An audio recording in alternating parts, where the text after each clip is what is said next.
You know, I ain't simple like his wife, and neither was Aaliyah. I guess that's why he had her killed. Ugh. You killed that young woman. Who the fuck else would have known better how to have someone posing as Dame Dash's person?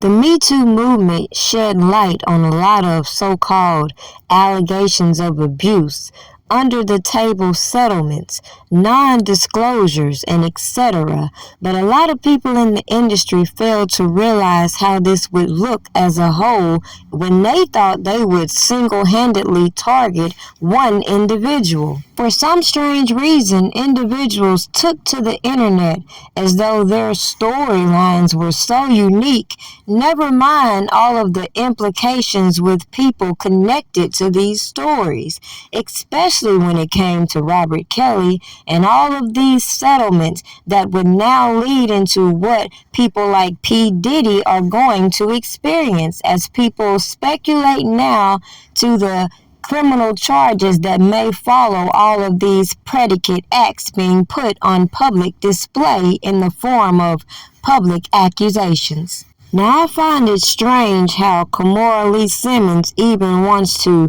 shed light on these abuse allegations with Kim Porter, just like I find it strange all of this new information that individuals like Keefe D say was entertainment when it comes to Tupac. But yet again, these laws that were put into place to target these influential figures is what really got me, especially when you focus on specific charges like the Mann Act, which we have seen highlighted through a lot of these personalities and their agendas. One thing's for sure and two things for certain. The biggest difference between P. Diddy and Robert Kelly, as we see, is the hypocrisy within these people who were put here to push propaganda. What? ACP, you see this? Look, if it ain't official Dana J, Prima Donna News, I don't even want to see it. Just take the time.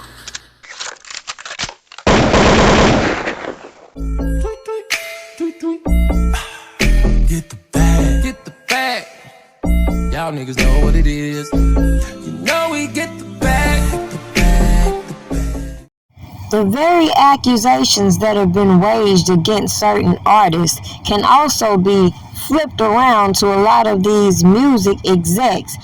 That is the irony to me when I heard all of these allegations of Robert Kelly targeting 16, 17-year-olds and everybody acting brand new to how a lot of people, quote unquote, groomed their partners. Yet at the end of the day, I find it very ironic when it came to the trial of R. Kelly, all of this information that went under the radar that would shed light to the hypocrisy that I put on open display when it came to these specific charges, the use of singers like Aaliyah, and the exploitation of giving out these immunity deals to janky-ass common criminals, while the government is allowed to selectively build their RICO with only one person and all these alleged enablers, aka co-conspirators that weren't indicted with him. Yet you had all these people from the same storylines attaching themselves to Aaliyah and individuals like Diddy. Which brings me to how Surviving R. Kelly set the stage for Surviving Diddy. Just when all these people with similar allegations sat back and quietly watched all the circus tricks going on around this man's case, you can bet your bottom dollar there'll never be any janky ass motherfuckers on here doing the same shit in these upcoming cases we should be seeing emerge. Why do I say that? Because even if you put these allegations to the side, let's look at all this RICO activity we've heard.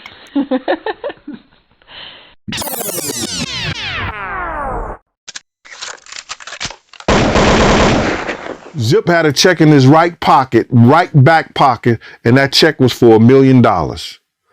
He said he got the Jimmy Henchman got him the check from Barry Hankerson or something like that. Barry Hankerson, I think, there was a Leah uncle or manager or something like that, gave him the check for Black Ground Records. That's what he said.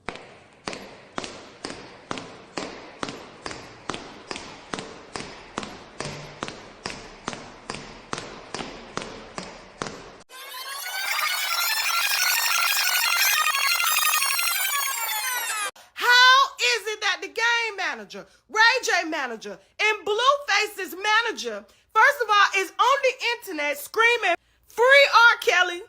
They say, you know, he got women out here talking about they put fingers in his. You got a woman talking about she put fingers in your. Already got something in common. The only difference is you married to the police.